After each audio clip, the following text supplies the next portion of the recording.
Okay, here's the question I want to pose. All right. Do we think they are sandbagging growth? Now, a couple things.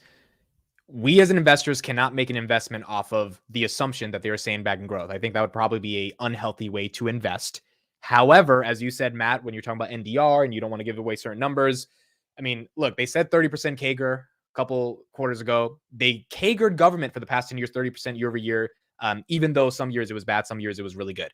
Do we think this is another scenario of that? And second of all, Datadog put out some of their earnings today, and their guidance was really below what the street expected. And a lot of people that I follow that are heavy in Datadog on Twitter, their first word that came out of their mouth to describe earnings was sandbagging, because they could not believe a SaaS business could have that little of growth. So what do we think? Are they sacrificing profitability for growth? And do you think I'll go first? I'll go first on that. I do not think that they're sandbagging. I think they're trying to be as real as possible with investors as they possibly can be. And the reason for that is because we are headed into a recessionary environment. Like, you look at AWS growth has slowed down significantly because every company right now is trying to cut back on spending on things that are non-critical to business operations. A lot of products that are non-essential for business are discretionary. And so if a company's like, hey, listen, I can either keep employees or keep this software, which I don't know whether it's delivering any value or not, which one am I going to keep? Of course, they're going to try to retain the employees, right? So a lot of those factors are starting to make their way into the general market. I mean, all these people right now, companies are taking dramatic steps to right-size their ships, even if their business hasn't deteriorated yet, in anticipation that businesses are going to deteriorate. Like, look at all of tech.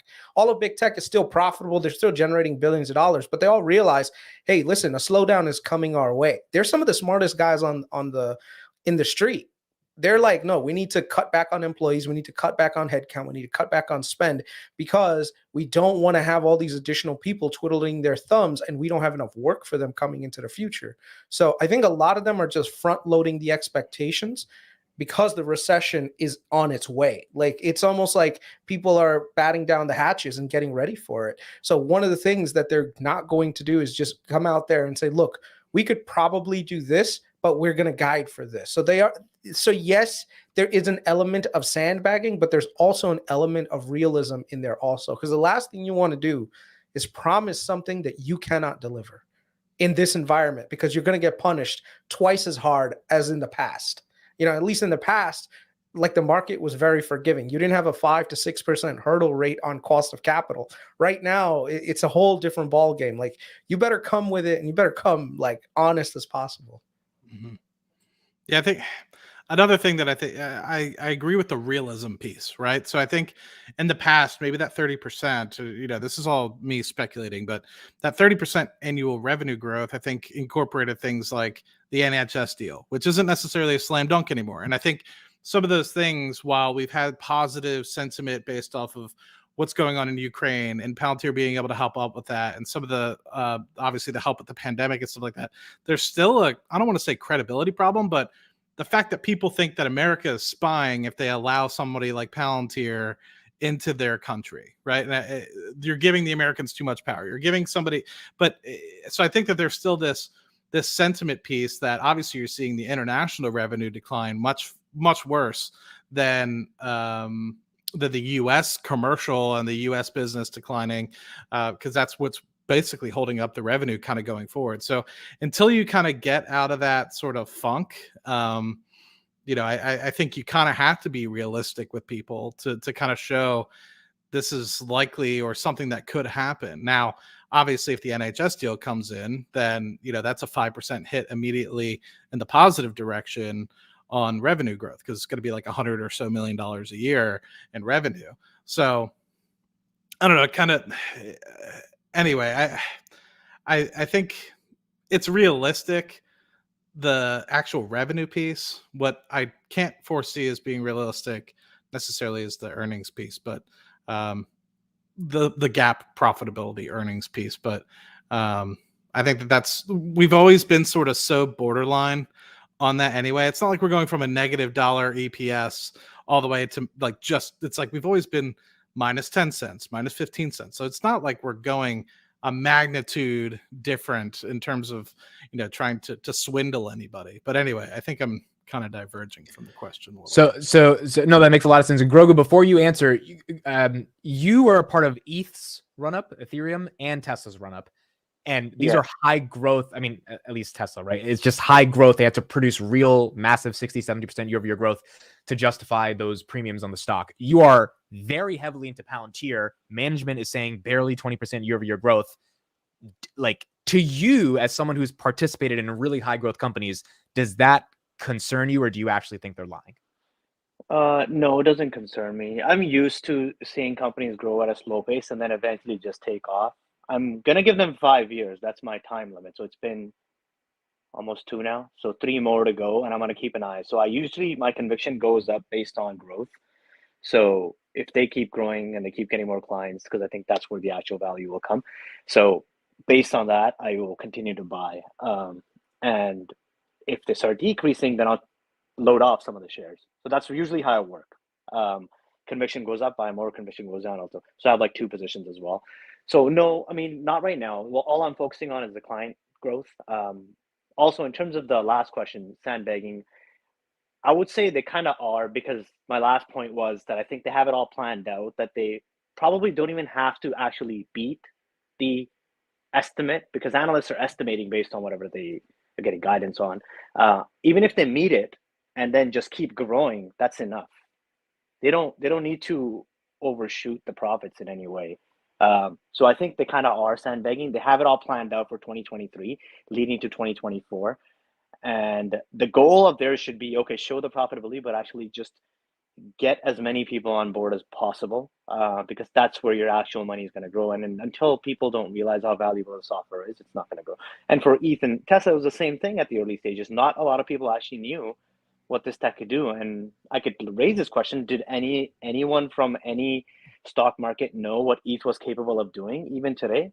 Like, it's a technology that can carry on, do whatever Square or SoFi can do within a smart contract, but a lot of people don't know this because they don't use it. But I was the front end user of this stuff, so just based on that conviction, I think, yeah, Palantir will probably be a lot more powerful, I think, versus those 2. So you really think in the next couple of years, Palantir is going to have 60, 70% year-over-year growth when it does hit the S-curve? You believe that?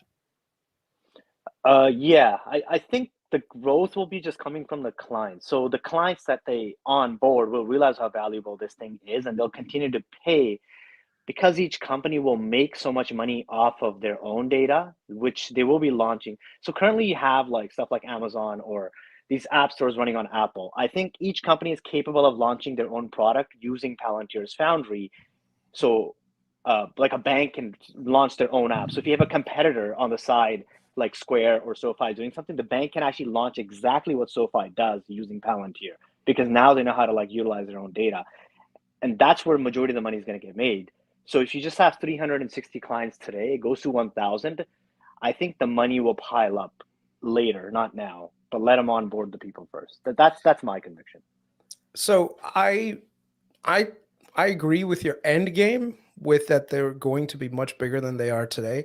I just think it's going to be a lot more of a slow trudge up rather than an S curve, because when you look at like the companies that traditionally have had like S curve moves, they've usually had something that changed in their organization or product that ended up giving them the ability to just scale really fast. Like, and the way that that typically happens is because you have something like manufacturing, where literally you're just, producing more widgets, and boom, you're selling them and they're hotcakes and everyone's just buying them, and boom, you've hit an S curve where everyone is going.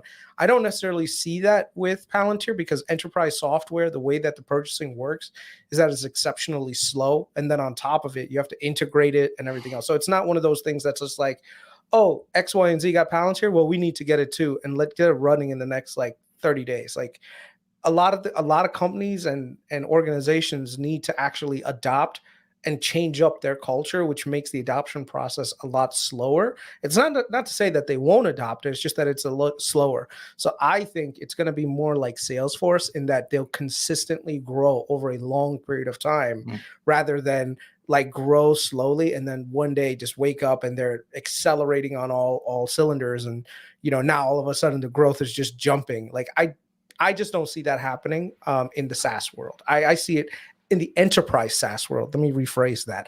Unless they come up with a product that's super highly scalable, that you don't need to like do any integration work, that literally all you have to do is just download it into your company and boom, you're ready to go. Like it doesn't seem like that's the product that Palantir is selling.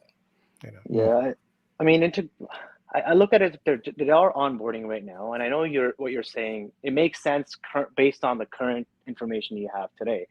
But I don't think that's going to be the world later. I think what will happen is the data will just get piled up more and more and more, and people will need to learn how to utilize it to actually benefit them. And if one company can have an edge on the other because they can utilize their data better, just like when you make decisions today, if you know more about your sound, you can make sound decisions faster than the guy next to you, you're going to outcompete them when it comes to one-on-one battles. So it's just the competition is going to continue to get tighter. But if one company using Foundry can outpace the other, it's just this message is going to relay across the board. It's like, because of this, our company grew. We're willing to pay that much and we gained that much revenue because of this. That will resonate across the board and it will make people jump ship.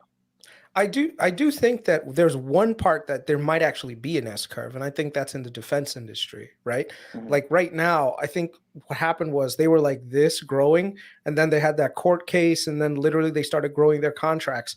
But now with this war in Ukraine situation, just opened them up to like so much more business. So I know, like I said, I don't see them necessarily growing S-curve like in their commercial side, but I think on the government side, they could land a few billion-dollar contracts and literally just go crazy with it. That's always been an X factor that a lot of people don't necessarily take into account. Like this whole meta constellation thing, it's proving to be a very useful tool in Ukraine from what I'm seeing. Now, how much would the US pay to have that kind of technology be exclusively in their hands? I mean, you got a country that spends $800 billion on national defense. Think about the value that you have with something like Meta Constellation. So I think at the end of the day, I don't see the growth, like the S-curve growth on the commercial, but government, I could definitely see it happening where one day one senator wakes up or one general wakes up and says, we need to have our eyes and ears open at all times, from satellites, from all this other stuff. We need to get it integrated. Who can do it? Palantir can do it. Here's a $5 billion contract. Get it done. Let's go. Yeah, and it's not just a U.S. defense. I think it could be something like a NATO entire thing, which then you're getting all of Europe involved. And, they've always been for the NATO-like countries, right? Ukraine might be a little bit of one that's sort of kind of in the middle, right? But anyway, one of the key things that I wanted to bring up a little bit, which I agree with you, Chris, so just wanted to value that.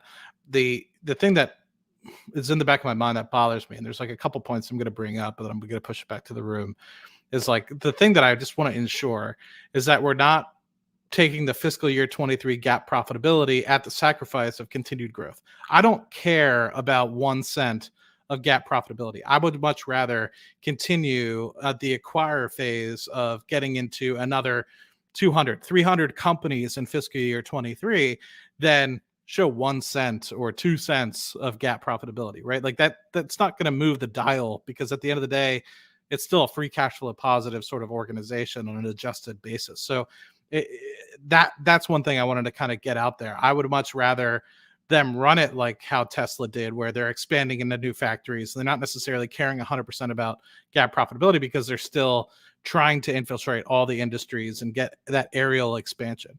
And then second, I think that one thing that I truly hope that the company considers doing is the slides that they present are pretty good. That shows some good transparency. I think you could have just one slide, even display it in Foundry itself, that literally shows the 3 separate stages of every organization, like each of the different sort of parts of the business, the acquire phase, the expand phase, and then the kind of like stable phase. And it's something as simple as just showing that graphic that shows quarter by quarter, just like they always do with everything, have it split up into 3 different time series over the past, say, 5, trailing 12 months, trailing 24 months, whatever you want to have. and how that revenue is expanding. On the very right-hand side, you have how many people have exited that phase or entered that phase. So obviously your goal is obviously to get from the acquire phase to the growth phase to the stabilization phase, right? So you'll hopefully see many people climbing the ladder over time, and you can kind of see customer growth coupled with the revenue and what percentage, because that would give you an idea as to how much pipeline, right? How many people, obviously the top 20 are in that stabilization, continued growth phase, and you can kind of get your NDR from that. So, okay, so those are going to grow at 5 to 10% per year. Then you have kind of like your construction phase, like those are growing at 30% per year. It's like this acquire phase. We've acquired 150 clients. Obviously, we're spending a crap ton of money. We're not making any money from that, but eventually you're going to go into this middle bucket, and then you can slowly start to gauge where the NDR is going and hopefully understand how that revenue is going to shift. And then eventually, at what point do they kind of, so I feel like you could almost have the earnings presentation of Palantir on one single slide and get a very good feel as how the company is running on a complete KPI sort of basis. And then thirdly, going back to the sandbagging piece, and I'll hand it back to you guys. I know I'm just kind of rambling on. The thing that bothered me a little bit as well about earnings, which we haven't brought up yet, is the 4Q to 1Q revenue is basically the same. So we ended up at like 508 or 510 or whatever for revenue for 4Q. 1Q is also going to be 508. If you just take the 508 and multiply it out by 4 quarters, you get to like 2.03 or $2.04 billion. And that means you only have to grow like another 5% year over year from, I guess, like total revenue growth to get to that 14 to 17% range that they're kind of growing at. So it's like, if you just keep earnings flat off of 4Q and just keep it flat for the entire year, you're going to end up at 2.03 billion. So you mean to tell me that that's only going to grow another 5% from where we were in 4Q? It's like, I feel like I'm an optimist at heart. I always have been with Palantir, but it's like, there has to be some sort of sandbagging in there, or just some assumption or knowledge that some big contract is going to go away, whether it's 2 big top 20 clients, or they're assuming some sort of retention that's not going to happen from one of the clients or something like that, or they're not going to get the NHS deal. But anyway, that's a lot of information I kind of just went over in 3 minutes, but or not 3 minutes, 3 points, but just wanted to hopefully open that up for the rest of you guys.